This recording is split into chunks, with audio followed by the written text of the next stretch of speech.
কৃষ্ণ সাগরে ইউক্রেনের শস্যবাহী জাহাজে রাশিয়া ড্রোন হামলা করেছে বলে অভিযোগ ইউক্রেনের। তবে মস্কোর দাবি তারা ইউক্রেনের সামরিক অবকাঠামো এবং পশ্চিমা অস্ত্রবাহী জাহাজে আঘাত হেনেছে। দুই দেশের এই পাল্টা হামলায় এখন নতুন রণক্ষেত্র কৃষ্ণ সাগর। রাশিয়া ও ইউক্রেনের বার্তা সংস্থাগুলোর বরাত দিয়ে বিস্তারিত জানাচ্ছেন আরিফ হাসান। ইউক্রেনের ওডেসা অঞ্চলে নতুন করে ড্রোন হামলা চালিয়েছে রুশ বাহিনী। ইউক্রেনের রাষ্ট্রীয় সংবাদ সংস্থা ইউক্রেন ফর্ম এই তথ্য নিশ্চিত করেছে।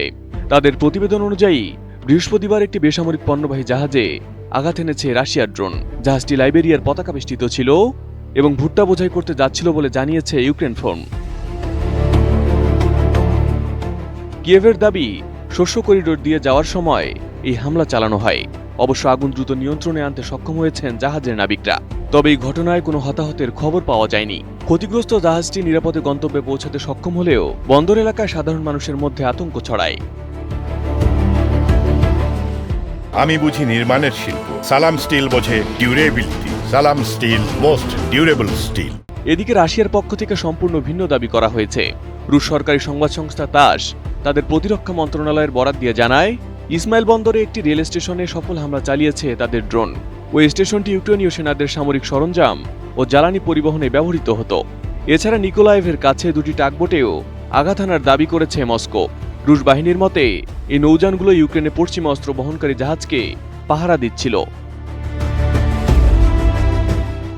রাশিয়ার এই সামরিক অভিযান কেবল ইসমাইল বন্দর বা নিকোলায়েভেই সীমাবদ্ধ ছিল না। রুশ প্রতিরক্ষা মন্ত্রণালয় জানায়, তারা গেরানফোর ড্রোনের সাহায্যে কিভ অঞ্চলের ব্রোভারি এলাকায় এই লজিস্টিক সেন্টারে হামলা চালিয়েছে।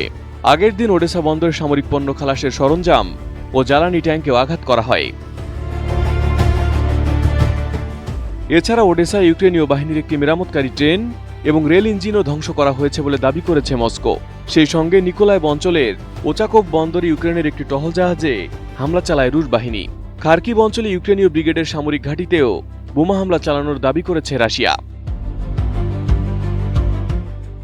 চলমান এই সংঘাতের মাঝেও ইউক্রেনের বন্দরগুলোর কার্যক্রম স্বাভাবিক রাখার চেষ্টা চলছে বলে জানিয়েছে দেশটির বার্তা সংস্থাগুলো।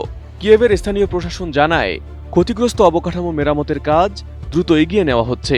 বিশ্ববাজারে খাদ্য সরবরাহ সচল রাখতে ইউক্রেন তাদের শস্য করিডোর চালু রাখবে।